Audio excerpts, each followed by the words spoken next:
मित्रों नमस्कार। मैं डॉक्टर सहदेव पारिक, श्री गोविंद गुरु राजकीय महाविद्यालय बांसवाड़ा में। आज हम बीए तृतीय वर्ष के द्वितीय प्रश्न पत्र के प्रकरण ग्रामीण और नगरीय समाज के विशिष्ट लक्षणों के अंतर्गत आनुष्ठानिक संरचना के विषय में अध्ययन करने जा रहे हैं। पूर्व में हमने परिवार और संयुक्त परिवार के विषय में पढ़ा था। आज का जो हमारा टॉपिक है वो आनुष्ठानिक संरचना है।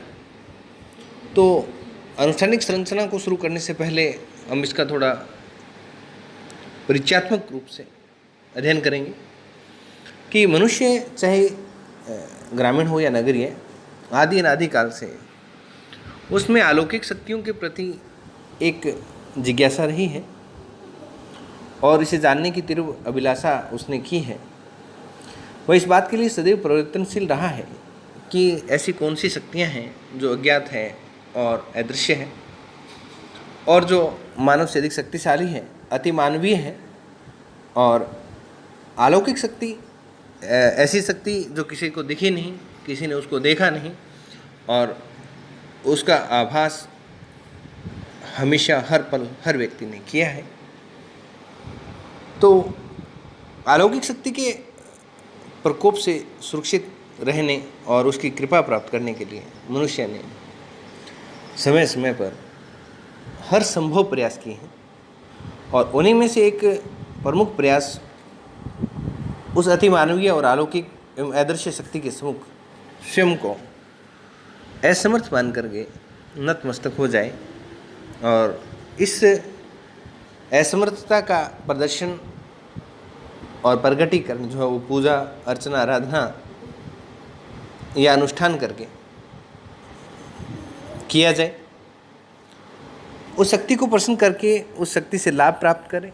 और आज भी ग्रामीण और नगरीय समाजों में अनेक ऐसी धार्मिक क्रियाएं संपन्न की जाती हैं जिससे व्यक्ति अपना जीवन सुख में व्यतीत करना चाहता है और व्यक्ति यह भी चाहता है कि जो भी कार्य वह हाथ में ले वो निर्विघ्न और समय के साथ पूरे हो जाएं। व्यक्ति की चाहत रहती है कि उसका जीवन सफलताओं से परिपूर्ण हो, उसके जीवन में कोई भी विपत्ति, परेशानी, कठिनाई आदि नहीं आए।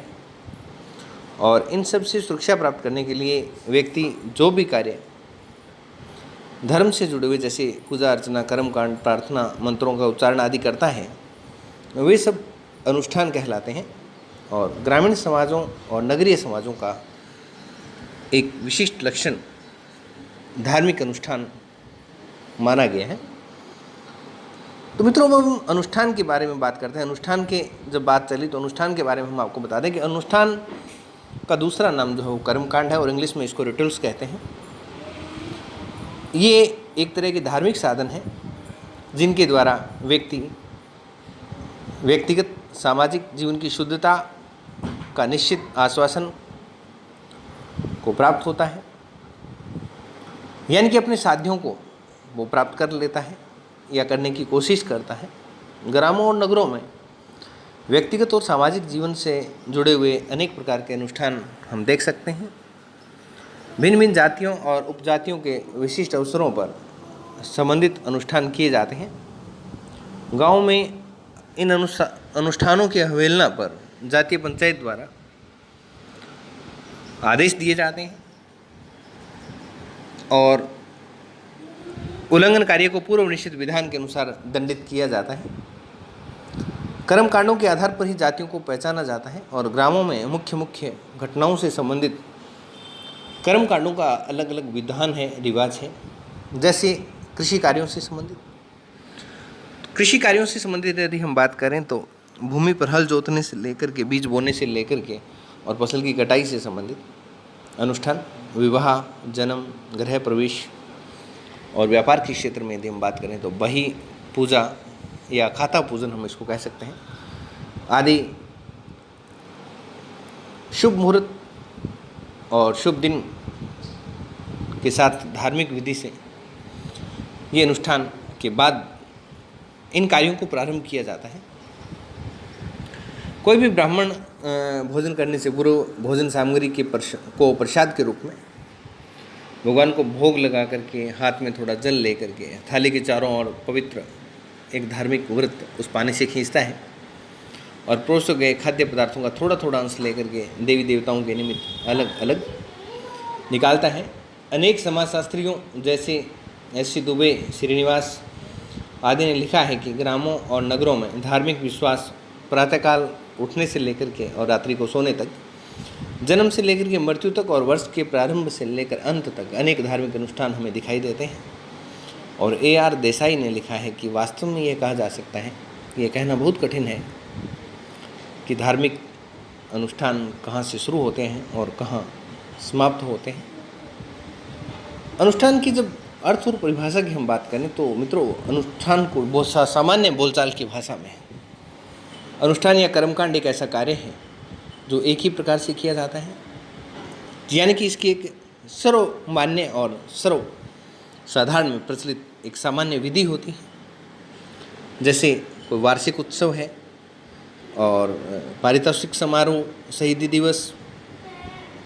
लेकिन सामाजिक विज्ञानों, समाजशास्त्र, सामाजिक मानवशास्त्र, ग्रामीण नगरीय समाजशास्त्र आदि में अनुष्ठानों की परिभाषा को लेकर के कोई एक राय विद्वानों में नहीं है। इनमें काफ़ी मतभेद पाया जाता है, क्योंकि इन अनुष्ठानों पर ना तो कोई पुस्तक लिखी गई है और ना ही इनका कोई अध्याय है। धार्मिक पुस्तकों में धर्म की व्याख्या के अंतर्गत ही अनुष्ठानों के संबंध में विद्वानों के कुछ विचार प्रकट किए गए हैं। तो सीधे सीधे रूप में हम ये कह सकते हैं कि अनुष्ठान क्रिया की एक व्यवस्थित प्रणाली है, यानी कि एक ऐसा सिस्टमेटिक ढंग है।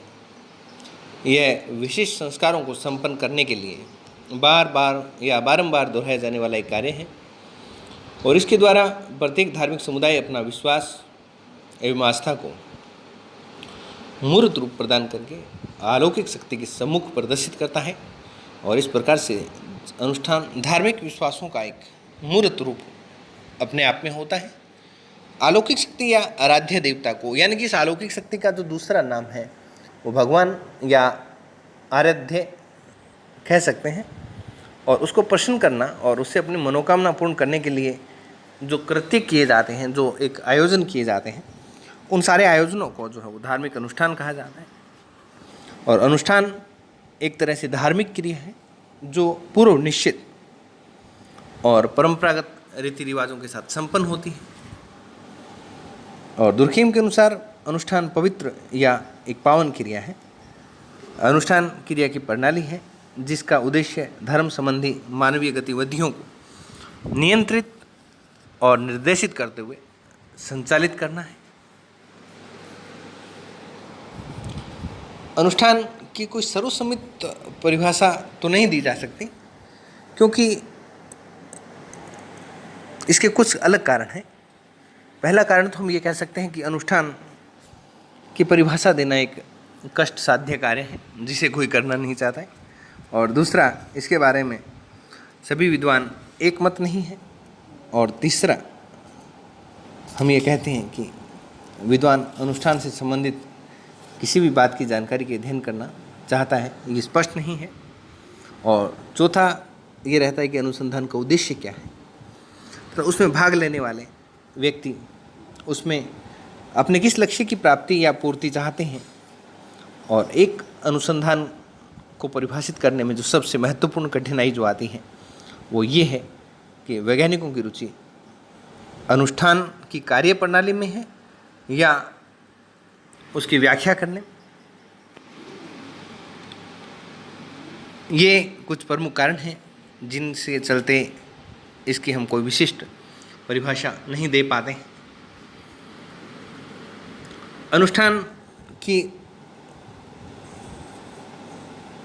बात जब परिभाषा की चली तो हम ये कहते हैं कि विशेषताओं, उद्देश्यों, प्रकारों, महत्वों और कार्य प्रणालियों आदि के आधार पर हम इसको समझने का प्रयास करेंगे, जिसमें से पहला हम कहेंगे कि अनुष्ठान की उद्विकासीय व्याख्या। तो परिभाषा भी इसको उद्विकास के नाम से ही जानते हैं। उद्विकासीय परिभाषा हम इसको कह सकते हैं कि टेलर और फ्रेजर दो संयुक्त मानवशास्त्री थे जिन्होंने अनुष्ठान की विकासवादी परिभाषा दी है। इसको हम इवोल्यूशनरी डेफिनेशन ऑफ रिचुअल्स कहते हैं। और इनकी मान्यता है कि धर्म एक विकासात्मक विश्वास की व्यवस्था जिसका अनुष्ठान प्रथम अवस्था है। और टेलर ने स्पष्ट किया है कि मानव ने विभिन्न रहस्यों जिनमें मृत्यु, नींद और स्वप्न आदि को समझने के लिए आत्मा तथा एक अंतर्वासी व्यक्तित्व की कल्पना की थी और बाद में इसकी अनुष्ठान के द्वारा पूजा अर्चना प्रारंभ कर दिया। और धीरे धीरे मानव ने अनुष्ठानों के माध्यम से जीव, निर्जीव, पेड़ पौधों, पशुओं आदि को पूजने लगा। और ये अनुष्ठान की एक बौद्धिक परिभाषा है।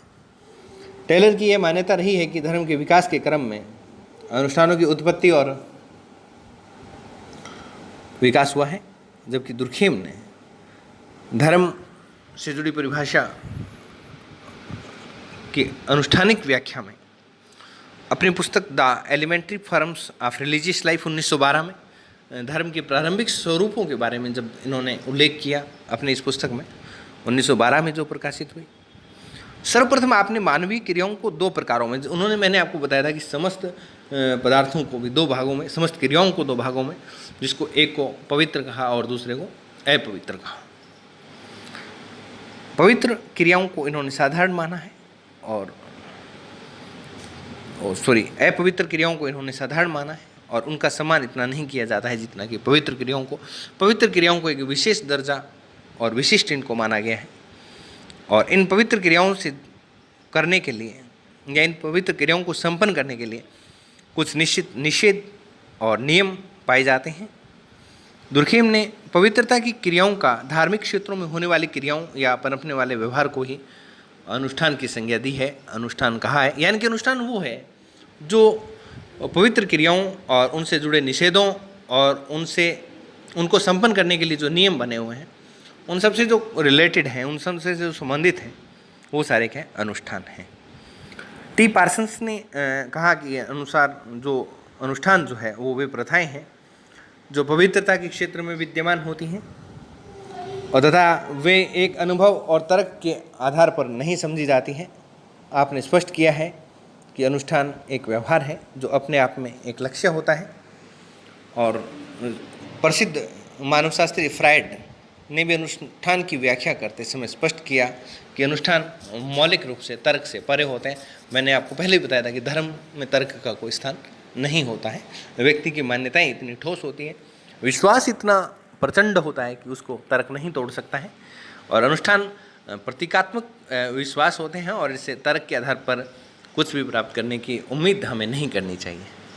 एडमंड लीच ने कहा कि सांस्कृतिक मानवशास्त्री लीच अनुष्ठान को समाज और संस्कृति की प्रतीकात्मक विशेषता बताते हैं। आपने अनुष्ठानों को सांस्कृतिक व्यवहार के रूप में परिभाषित किया है और इन्होंने व्यक्ति के अनुष्ठान के माध्यम से आपको अलौकिक शक्ति से जोड़ने का या संबंधित करने का प्रयास करता है। और आपने इसकी उत्पत्ति और विकास भी सामाजिक और सांस्कृतिक व्यवहारों में ही बताया है। और रेडक्लिफ ब्राउन ने जो लिखा है वो कहा उन्होंने कि लोगों का अनुष्ठानों को करने का उद्देश्य जो हो सामाजिक होता है और आपके अनुसार अनुष्ठान का मुख्य कार्य भी सामाजिक है। और अनुष्ठानों के द्वारा समुदाय के लोगों को पारस्परिक सहयोग और एकता की भावनाओं को व्यक्त करते हुए देखा जा सकता है। आपने ये भी लिखा है कि अनुष्ठानों को करते रहने से लोगों में मूल्यों के प्रति विश्वास